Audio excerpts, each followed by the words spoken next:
ಏಳರ ಕ್ರಮಾಂಕದಲ್ಲಿ ಎಸ್ಸಿಗಳನ್ನ ತುಂಬ್ತಾ ಇದ್ರು. 7, 1, 7, 14, 21ರ ಕ್ರಮಾಂಕದಲ್ಲಿ ತುಂಬ್ತಾ ಇದ್ರು.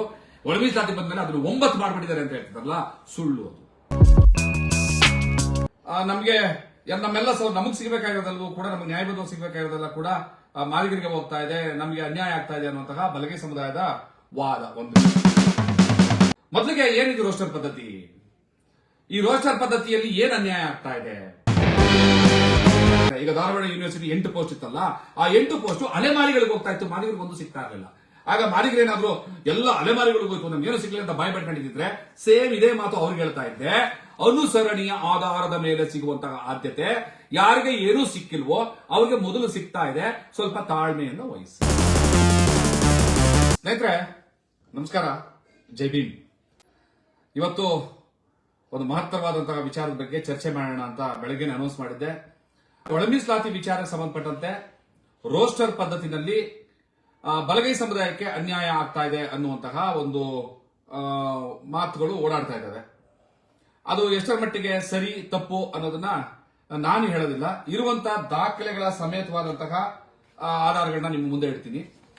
ಇದರಲ್ಲಿ ಯಾವುದು ಸರಿ ಯಾವುದು ತಪ್ಪು ಅಂತ. ಈಗ ರೋಸ್ಟರ್ ಪದ್ಧತಿನಲ್ಲಿ ಬಲಗೈ ಸಮುದಾಯಕ್ಕೆ ಅನ್ಯಾಯ ಆಗ್ತಾ ಇದೆ ಅನ್ನೋದಾದ್ರೆ, ನ್ಯಾಯವನ್ನ ಪಡ್ಕೊಳ್ಳೋ ನಿಟ್ಟಿನಲ್ಲಿ ಏನ್ ಕ್ರಮವನ್ನು ವಹಿಸಬೇಕು ಅದು ಖಂಡಿತವಾಗ್ಲೂ ವಹಿಸಲಿ, ಅದಕ್ಕೆ ನಮ್ಮ ಬೆಂಬಲವಂತೂ ಇದ್ದೇ ಇರುತ್ತೆ.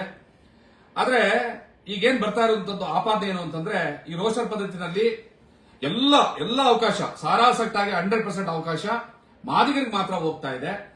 ವಲಯರಿಗೆ ಇದು ಮರಣ ಶಾಸನ. ನಮ್ಗೆ ನಮ್ಮೆಲ್ಲ ನಮಗ್ ಸಿಗಬೇಕಾಗಿರೋದಲ್ಲೂ ಕೂಡ, ನಮ್ಗೆ ನ್ಯಾಯಬದ್ಧವಾಗಿ ಸಿಗಬೇಕಾಗಿರೋದೆಲ್ಲ ಕೂಡ ಮಾದಿಗರಿಗೆ ಹೋಗ್ತಾ ಇದೆ, ನಮಗೆ ಅನ್ಯಾಯ ಆಗ್ತಾ ಇದೆ ಅನ್ನುವಂತಹ ಬಲಗೈ ಸಮುದಾಯದ ವಾದ ಒಂದು ಕಡೆ. ಇದ್ರ ಬಗ್ಗೆ ಮಾತಾಡೋಣ.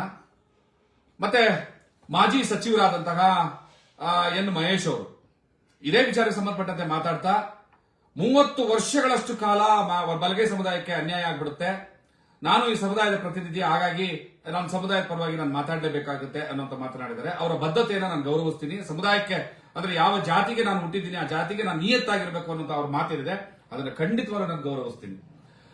ಆದ್ರೆ ಎನ್ ಮಹೇಶ್ ಅವರು ಸೇರಿದಂತೆ, ಆಮೇಲೆ ಸರ್ಕಾರಿ ನೌಕರರ ಸಂಘದ ರಾಜ್ಯಾಧ್ಯಕ್ಷರಾದ ಚಂದ್ರಶೇಖರ್ ಸೇರಿದಂತೆ, ಈಗೇನು ಯೂನಿವರ್ಸಿಟಿಯ ಅಸಿಸ್ಟೆಂಟ್ ಪ್ರೊಫೆಸರ್ ಹುದ್ದೆಗಳಲ್ಲಿ ಕೆಲಸ ಮಾಡ್ತಿರೋಂಥವ್ರು, ವಿದ್ಯಾರ್ಥಿಗಳು, ಆಮೇಲೆ PhD ಸ್ಕಾಲರ್ಸ್ ಎಲ್ಲ ಏನು ಮಾತಾಡ್ತಾ ಇದ್ದಾರೆ, ಅವ್ರ ಗಮನಕ್ಕೆ ಒಂದಷ್ಟು ವಿಚಾರಗಳನ್ನ ನಾನು ತರೋದಕ್ಕೆ ಇಷ್ಟಪಡ್ತೀನಿ.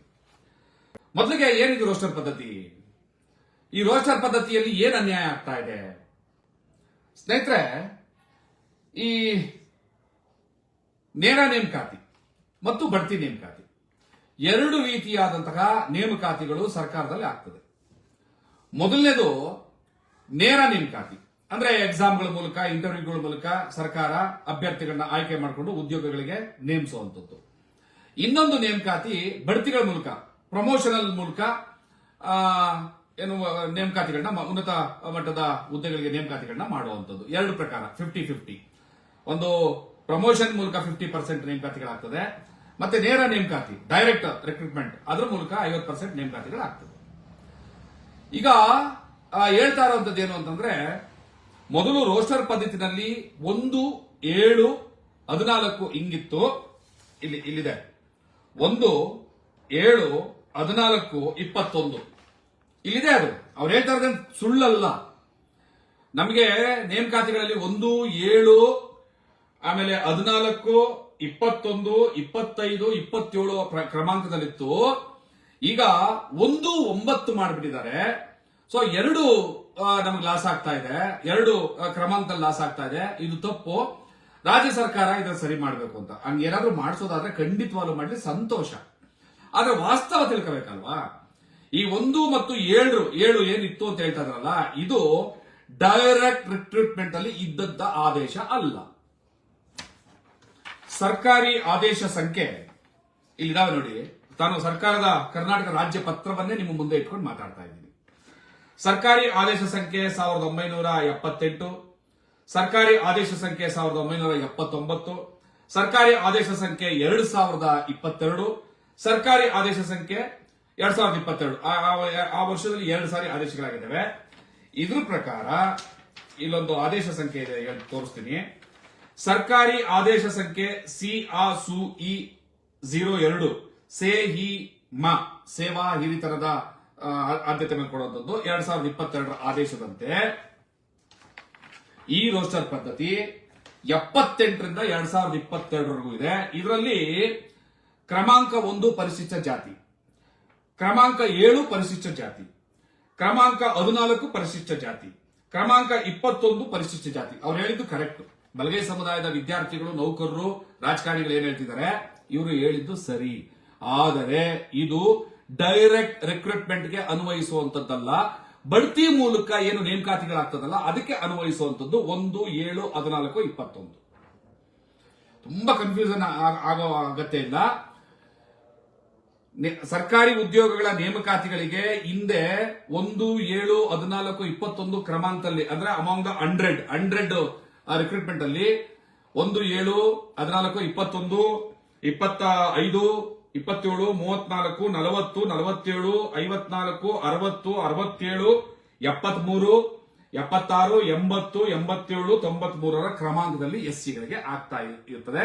ಈಗಲೂ ಕೂಡ ಅಟ್ ಪ್ರೆಸೆಂಟ್ ಇದೇ ಜೀವಂತವಾಗಿರೋದು, ಇದೇ ಇವಾಗ ಇರುವಂತದ್ದು, ಈಗಲೂ ಇದಿದೆ. ಆದ್ರೆ ಇದು ನೇರ ನೇಮಕಾತಿಗಳಲ್ಲ. ಅಂದ್ರೆ ಎಕ್ಸಾಮ್ಗಳ ಮೂಲಕ, ಇಂಟರ್ವ್ಯೂಗಳ ಮೂಲಕ ಏನ್ ಪಾಸ್ ಆಗಿ ಸರ್ಕಾರಿ ಕೆಲಸಕ್ಕೆ ಹೋಗ್ತಾರಲ್ಲ, ಅದಕ್ಕೆ ಈ 1, 7 ಅನ್ವಯಿಸುವಂತದ್ದಲ್ಲ. ಅದಕ್ಕೆ ಅನ್ವಯಿಸುವಂತದ್ದು ಇದು ನೇರ ನೇಮಕಾತಿಗೆ ಸಂಬಂಧಪಟ್ಟಂತೆ ಈಗೇನು ಪ್ರಶ್ನೆಗಳು, ಅನುಮಾನಗಳು ಉದ್ಭವ ಆಗಿದ್ದಾವೆ, ಇದಕ್ಕೆ ಸಂಬಂಧಪಟ್ಟಂತೆ. ಅಂದ್ರೆ ಪ್ರಮೋಷನಲ್ ಮೂಲಕ ರಿಕ್ರೂಟ್ಮೆಂಟ್ ಆಗುವಂತಹ ಕ್ರಮಾಂಕ 1, 7 ಕನ್ಫ್ಯೂಸ್ ಮಾಡಿ ಸರ್ಕಾರಿ ನೌಕರ ಸಂಘದ ರಾಜ್ಯಾಧ್ಯಕ್ಷ ಚಂದ್ರಶೇಖರಯ್ಯ ಮತ್ತು ರಾಜಕಾರಣಿಗಳು ಕೆಲವರೆಲ್ಲ ಸೇರ್ಕೊಂಡು ಅದನ್ನ ಇದಕ್ಕೆ ಹೋಲಿಸ್ತಾ ಇದ್ದಾರೆ. ಅಂದ್ರೆ ನಮ್ಮ ಪಕ್ಕದ ಮನೆಯ ವಾತಾವರಣವನ್ನ ನಮ್ಮ ಮನೆಗೆ ಹೋಲಿಸಿ ಮಾತಾಡುವಂಥದ್ದು, ಅಂದ್ರೆ ಒಂದೊಂದು ಇನ್ನೊಂದಕ್ಕೆ ಹೋಲಿಸಿ ಮಾತಾಡುವಂಥದ್ದು. ಇದೇನಾಗಿದೆ, 1995ರ ಆದೇಶ ಸಂಖ್ಯೆ, ಸರ್ಕಾರಿ ಆದೇಶ ಸಂಖ್ಯೆ CRSME 08 ಸೆ ಹಿ ಮಾ 95 ದಿನಾಂಕ 20 ಜೂನ್ 1995ರಲ್ಲಿ ಇರುವಂತಹ ಆದೇಶ. ಸರ್ಕಾರಿ ಆದೇಶ ಸಂಖ್ಯೆ CRSUE 01 ಸೆ ಹಿ ಮಾ 2022 ದಿನಾಂಕ 28/12/2022 3 ಆದೇಶಗಳನ್ನ ಇಟ್ಕೊಂಡಿದ್ದೀನಿ. ಮತ್ತೊಂದು ಸರ್ಕಾರಿ ಆದೇಶ ಸಂಖ್ಯೆ CRSUE 02 ಸೆ ಹಿ ಮಾ 2025 ದಿನಾಂಕ 3/9/2025ರಲ್ಲಿ ಆಗಿರುವಂತಹ ಆದೇಶ. ಇದು ಏನು ರಿಕ್ರೂಟ್ಮೆಂಟ್ ಇದೆಯಲ್ಲ, ಡೈರೆಕ್ಟ್ ರಿಕ್ರೂಟ್ಮೆಂಟ್ಗೆ ಅನ್ವಯಿಸುವಂತಹ ಕ್ರಮಾಂಕ ಅಮಾಂಗ್ ದ 100 ಎಂಪ್ಲಾಯ್ಮೆಂಟ್ಸ್ ಅಲ್ಲಿ ಯಾವ್ಯಾವ ಕ್ರಮಾಂಕದಲ್ಲಿ ಯಾವ್ಯಾವ ಜಾತಿಗಳನ್ನ ನೇಮಿಸ್ಕೋಬೇಕು ಅನ್ನುವಂಥದ್ದು. ಮೊದಲನೇದು ನಂಬರ್ 1 ಪರಿಶಿಷ್ಟ ಜಾತಿಗೆ ಕೊಡ್ತಾರೆ. ಇದು 1995ರಲ್ಲಿ ಇದ್ದಿದ್ದು. ನಂಬರ್ 9 ಪರಿಶಿಷ್ಟ ಜಾತಿಗೆ ಕೊಡ್ತಾರೆ. ನಂಬರ್ 15 ಪರಿಶಿಷ್ಟ ಜಾತಿಗೆ ಕೊಡ್ತಾರೆ, ಕೊಡಬೇಕು ಅನ್ನುವಂತಹ ಆದೇಶ. ಅಂದ್ರೆ 1, 2, 3 ಈಗ ನಾವು ಇದನ್ನು ABC ಎಲ್ಲಿ ಬರುತ್ತೆ ಹೇಳ್ತೀನಿ ನಮಗೆ. ಹಾಗೆ ನಂಬರ್ 23 ಪರಿಶಿಷ್ಟ ಜಾತಿಗೆ ಅಂದ್ರೆ 9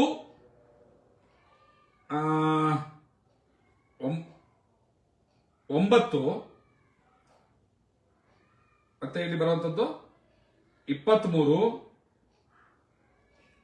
ಈ ರೀತಿ 9, 23 ಆಮೇಲೆ 15 9, 15, 23ರಲ್ಲಿ ಬರುವಂತದ್ದು ಪರಿಶಿಷ್ಟ ಜಾತಿಗಳು. ಇದು ಈಗ ತಿದ್ದು ಬಿಟ್ಟಿದ್ದಾರೆ. 7ರಲ್ಲಿತ್ತು ನಮ್ದು ಕ್ರಮಾಂಕ ಅಂದ್ರೆ ಎಸ್ಸಿಗಳಿಗೆ 1, 7, 14 ಬರ್ತಾ ಇತ್ತು, 21 ಬರ್ತಾ ಇತ್ತು. ಈಗ ಒಳ ಮೀಸಲಾತಿ ಜಾರಿ ಆದ ನಂತರ 1, 7 ಇದ್ದದನ್ನ 1, 9 ಮಾಡಿಬಿಟ್ಟಿದ್ದಾರೆ ಅಂತ ಹೇಳ್ತಾ ಇದ್ದಾರೆ. ನಾನು ಆಗ್ಲೇ ಹೇಳಿದೆ 1, 7 ಇದ್ದಿದ್ದು ಈಗಲೂ ಕೂಡ ಜೀವಂತವಾಗಿದೆ, ಇದೇನ್ ಚೇಂಜಸ್ ಆಗಿಲ್ಲ. ಇದು ಪ್ರಮೋಷನಲ್ ಮೂಲಕ ಆಗುವಂತಹ ನೇಮಕಾತಿಗಳು, ಇದು ಡೈರೆಕ್ಟ್ ರಿಕ್ರೂಟ್ಮೆಂಟ್ ಮೂಲಕ ಆಗುವಂತಹ ನೇಮಕಾತಿಗಳು. 1, 9, 1, 9, 15, 23 ಇದರಲ್ಲಿ ಯಾಕೆ 1, 9, ಇದರಲ್ಲಿ ಯಾಕೆ 1, 7? ಇದನ್ನ ಆಮೇಲೆ ಕ್ಲಿಯರ್ ಮಾಡ್ತೀನಿ. ಫಸ್ಟ್ ಇದು 1995ರಲ್ಲಿ 1, 9ಕ್ಕೆ ಆಗಿರುವಂತದ್ದು. 1922ರಲ್ಲಿ ಸೇಮ್ ಕ್ರಮಾಂಕ 1ಕ್ಕೆ ಪರಿಶಿಷ್ಟ ಜಾತಿ, ಕ್ರಮಾಂಕ 9ಕ್ಕೆ ಪರಿಶಿಷ್ಟ ಜಾತಿ, ಕ್ರಮಾಂಕ 15ಕ್ಕೆ ಪರಿಶಿಷ್ಟ ಜಾತಿ, ಕ್ರಮಾಂಕ 23ಕ್ಕೆ ಪರಿಶಿಷ್ಟ ಜಾತಿ. 22ರಲ್ಲಿ ಆಗ ಒಳ ಮೀಸಲಾತಿ ಜಾರಿಯಲ್ಲಿ ಇರಲಿಲ್ಲ. ಅಫ್ಕೋರ್ಸ್ ಈಗಲೂ ಕೂಡ ಸಂಪೂರ್ಣವಾಗಿ ಅದೇನು ಜಾರಿ ಆಗಿಲ್ಲ. ಆದ್ರೆ ಈಗೇನು ಆದೇಶಗಳಾಗಿದ್ದಾವೆ ಅದನ್ನ ಇಟ್ಕೊಂಡು ಮಾತಾಡ್ತಾ ಇರುವಂತದ್ದು 1995ರಲ್ಲೂ ಕೂಡ ಕ್ರಮಾಂಕ 1, 9, 15, 21ನೇ ಹಾಗೆ 2022ರಲ್ಲೂ ಕೂಡ ಕ್ರಮಾಂಕ 1, 9, 15, 23ನೇ ಪರಿಶಿಷ್ಟ ಜಾತಿ. ನಾವು 2025ರ ಆದೇಶಕ್ಕೆ ಬಂದ್ರೆ 2025ರ ಆದೇಶ ಸರ್ಕಾರಿ ಆದೇಶ ಸಂಖ್ಯೆ CASU-E 2 ಸೆ-ಹಿ-ಮ 2025 ದಿನಾಂಕ 3 ಸೆಪ್ಟೆಂಬರ್ 3 9ನೇ ತಿಂಗಳು 2025ರ ಆದೇಶ ಆಗಿದೆ. ಇಲ್ಲೂ ಕೂಡ ಏನು ಚೇಂಜಸ್ ಆಗಿಲ್ಲ. ನೇರ ನೇಮಕಾತಿಗೆ ಸಂಬಂಧಪಟ್ಟಂತೆ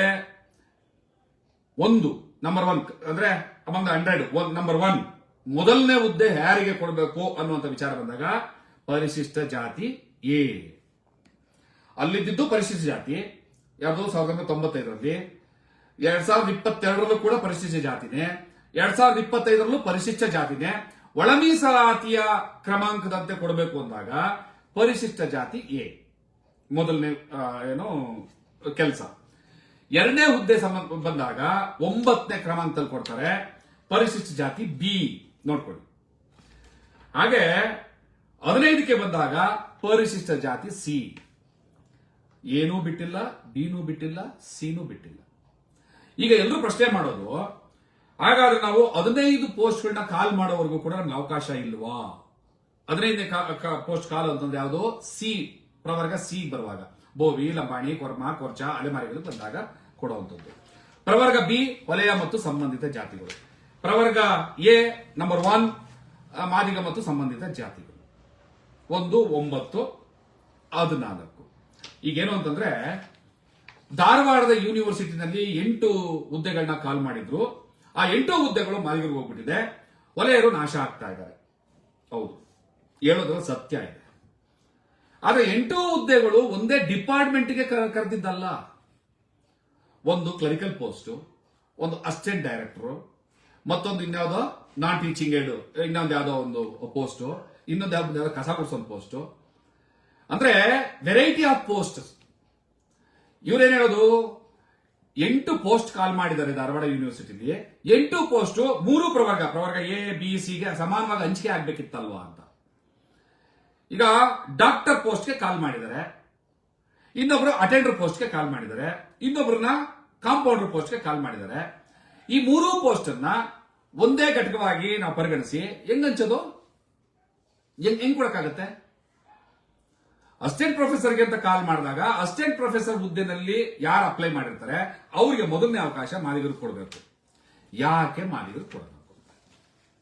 ಸುಪ್ರೀಂ ಕೋರ್ಟ್ ಆದೇಶ ದತ್ತಾಂಶಗಳ ಆಧರಿಸಿ. ಏನು ದತ್ತಾಂಶಗಳ ಆಧರಿಸಿ ಅಂದ್ರೆ ಯಾವ ಜಾತಿ ಸಮುದಾಯಗಳು ಸಾಮಾಜಿಕವಾಗಿ, ಆರ್ಥಿಕವಾಗಿ, ಶೈಕ್ಷಣಿಕವಾಗಿ, ರಾಜಕೀಯವಾಗಿ ಹಿಂದುಳಿದಿರುವಿಕೆ, ಎಲ್ಲೂ ಹಿಂದುಳಿದಿದೆ, ಅವ್ರ ಹತ್ರ ದುಡ್ಡಿಲ್ಲ, ಕಾಸಿಲ್ಲ, ವಿದ್ಯೆ ಇಲ್ಲ, ಉದ್ಯೋಗ ಇಲ್ಲ, ಮನೆ ಇಲ್ಲ, ಮಠ ಇಲ್ಲ, ಭೂಮಿ ಇಲ್ಲ ಅಂತವ್ರನ್ನೆಲ್ಲ ಗುರುತಿಸಿ ಅವ್ರಿಗೆ ಅನುಸರಣೀಯ ಆಧಾರದ ಮೇಲೆ ಆದ್ಯತೆಗಳನ್ನ ನೀಡಿ. ನೋಡಿ ಈ ವರ್ಡ್ ನೀವು, ಅನುಸರಣೀಯ ಆಧಾರದ ಮೇಲೆ ಆದ್ಯತೆಯನ್ನು ನೀಡಿ. ಅಂದ್ರೆ ಇಟ್ಸ್ ಎ ಕ್ಯೂ ಸಿಸ್ಟಮ್. ಈ ಕ್ಯೂ ಸಿಸ್ಟಮ್ ನಲ್ಲಿ ಮೊದಲು ಒಬ್ಬರು ನಿಲ್ಲಿಸಿ, ಯಾರನ್ನ ನಿಲ್ಲಿಸಬೇಕು? ಮೊದಲು ಯಾರಿಗೆ ಏನೂ ದಕ್ಕಿಲ್ಲ ಅವರನ್ನ ನಿಲ್ಲಿಸಿ. ಎರಡನೇ ಕ್ಯೂನಲ್ಲಿ, ಎರಡನೇ ಕ್ರಮಾಂಕದಲ್ಲಿ ಯಾರು ನಿಲ್ಲಿಸಿ? ಈ ಮೊದಲನೇವರಿಗಿಂತ ಸ್ವಲ್ಪ ಪರವಾಗಿಲ್ಲ ಅನ್ನೋರನ್ನ ನಿಲ್ಲಿಸಿ. 3ನೇ ಕ್ರಮಾಂಕದಲ್ಲಿ ಯಾರನ್ನ ನಿಲ್ಲಿಸಬೇಕು? ಈ ಮೊದಲು ಇಬ್ರಿಗಿಂತ ಕೂಡ ಹೆಚ್ಚು ಯಾರು ಮಾಡಿದ್ರೆ ಅವ್ರನ್ನ ನಿಲ್ಲಿಸಿ. ಅದರಂತೆ ಈಗ ಮೊದಲು ಅಲೆಮಾರಿಗಳನ್ನ ನಿಲ್ಲಿಸಿದ್ರು, ಆ ನಂತರ ಮಾದಿಗರನ್ನ ನಿಲ್ಲಿಸಿದ್ರು, ಆ ನಂತರ ಹೊಲೆಯರನ್ನ ನಿಲ್ಲಿಸಿದ್ರು, ಆ ನಂತರ ಕೊಲಂಬೋಗಳನ್ನ ನಿಲ್ಲಿಸಿದ್ರು. ಆದ್ರೆ ಈ ರಣೇಡಿ ಸರ್ಕಾರ ಅಲೆಮಾರಿಗಳನ್ನ ಪಾಪದವರು, ಈಗ ಅಲೆಮಾರಿಗಳನ್ನ ಕ್ರಮಾಂಕ 1ರಲ್ಲಿ ನಿಲ್ಲಿಸಿರುವಾಗ, ಅಂದ್ರೆ ಪ್ರವರ್ಗ 1ರಲ್ಲಿ ನಿಲ್ಲಿಸಿರುವಾಗ ಯಾವ ಮಾದಿಗರು ಕೂಡ ಇದು ಅನ್ಯಾಯ, ನಮಗೇನು ಸಿಕ್ಕಿಲ್ಲ ಅಂತ ಮಾತಾಡ್ತಿರ್ಲಿಲ್ಲ. ಒಂದು ವೇಳೆ ನಾಗಮೋಹನ್ ದಾಸ್ ಆಯೋಗದ ವರದಿ ಹೇಳಿರೋ ಪ್ರಕಾರವೇ ಪ್ರವರ್ಗ 1ರಲ್ಲಿ ಅಲೆಮಾರಿಗಳನ್ನ ನಿಲ್ಲಿಸಿದ್ರೆ ಇವತ್ತು ಏನು ಪೋಸ್ಟ್ಗಳನ್ನ ಕಾಲ್ ಮಾಡ್ತಾ ಇದ್ದಾರೆ. ಈಗ ಧಾರವಾಡ ಯೂನಿವರ್ಸಿಟಿ 8 ಪೋಸ್ಟ್ ಇತ್ತಲ್ಲ, ಆ 8 ಪೋಸ್ಟ್ ಅಲೆಮಾರಿಗಳಿಗೆ ಹೋಗ್ತಾ ಇತ್ತು, ಮಾದಿಗರಿಗೆ ಒಂದು ಸಿಗ್ತಾ ಇರಲಿಲ್ಲ. ಆಗ ಮಾದಿಗರು ಏನಾದ್ರು ಎಲ್ಲ ಅಲೆಮಾರಿಗಳಿಗೆ ಹೋಯ್ತು, ನಮ್ಗೆ ಏನು ಸಿಗ್ಲಿಲ್ಲ ಅಂತ ಬಾಯ್ ಪಡ್ಕೊಂಡಿದ್ರೆ ಸೇಮ್ ಇದೇ ಮಾತು ಅವ್ರಿಗೆ ಹೇಳ್ತಾ ಇದ್ದೆ. ಅನುಸರಣೀಯ ಆಧಾರದ ಮೇಲೆ ಸಿಗುವಂತಹ ಆದ್ಯತೆ ಯಾರಿಗೆ ಏನೂ ಸಿಕ್ಕಿಲ್ವೋ ಅವ್ರಿಗೆ ಮೊದಲು ಸಿಗ್ತಾ ಇದೆ. ಸ್ವಲ್ಪ ತಾಳ್ಮೆಯನ್ನು ವಹಿಸಿ.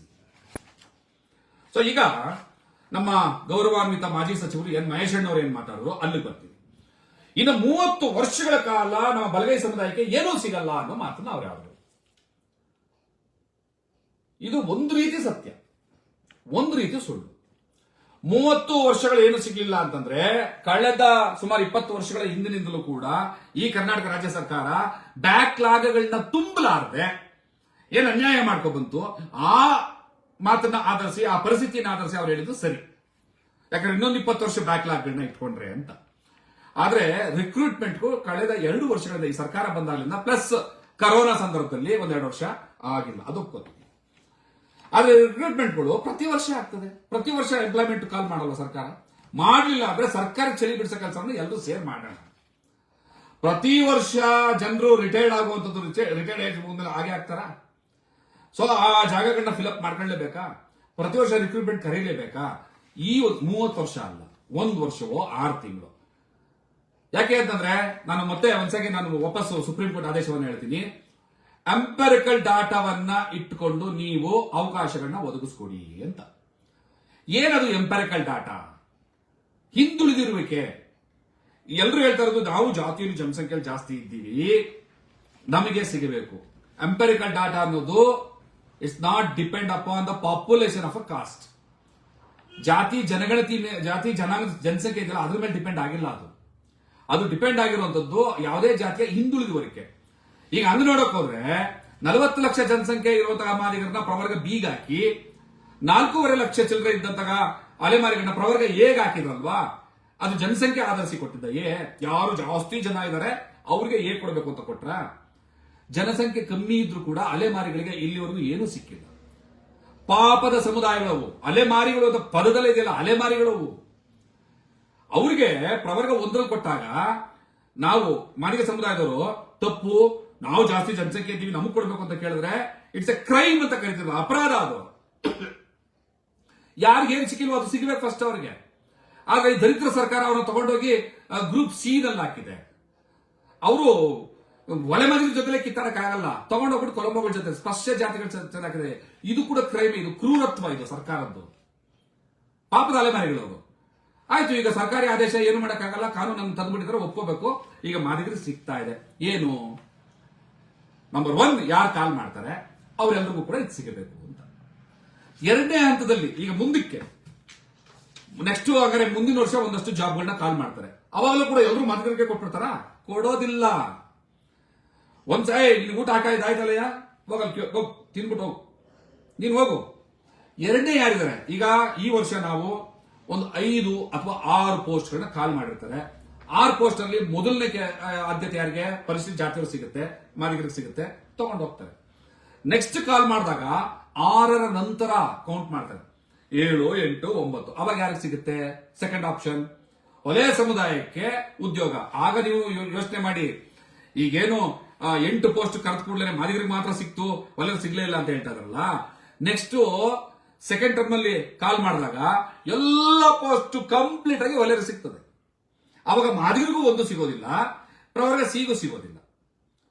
ಅವಾಗ ಅಯ್ಯೋ ಎಲ್ಲ ಹೊಲೆಯರು ಸಿಕ್ಬಿಡ್ತದೆ, ಮಾದಿಗರು ಬಾಯ್ ಬಿಡ್ಕೊಂಡ್ರೆ ಅಪರಾಧ. ಅದು ಅನುಸರಣೆಯ ಆಧಾರದ ಮೇಲೆ ಸಿಗುವಂತಹ ಆದ್ಯತೆ. ಅದು 3ನೇ ಹಂತದಲ್ಲಿ ಉದ್ಯೋಗಗಳಿಗೆ ಕಾಲ್ ಮಾಡ್ತಾರೆ. ಅವಾಗ ಯಾರಿಗೆ ಸಿಗುತ್ತೆ? ಪ್ರವರ್ಗ ಸಿ ಕೊಡ್ತಾರೆ.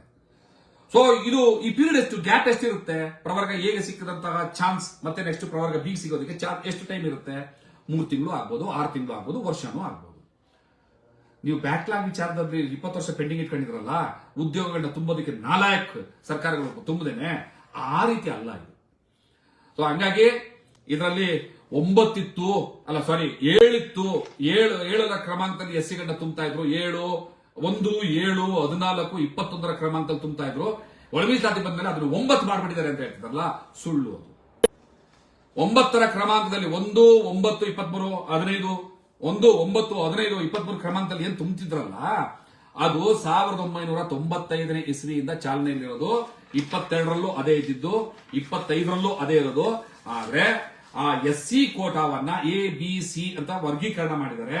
ಹಾಗಾಗಿ ಪ್ರವರ್ಗ 25ರ ಆದೇಶದಲ್ಲಿ ಪ್ರವರ್ಗ ಎಗೆ 1ರಲ್ಲಿ ಬರುತ್ತೆ, ಪ್ರವರ್ಗ ಬಿಗೆ 9ರಲ್ಲಿ ಬರುತ್ತೆ, ಪ್ರವರ್ಗ ಸಿಗೆ 15.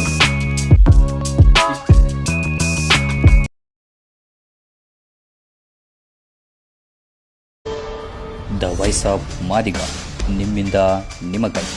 ಸತ್ಯದ ಪರವಾಗಿ, ಸಮಾನತೆಯ ಹಾದಿಯಲ್ಲಿ.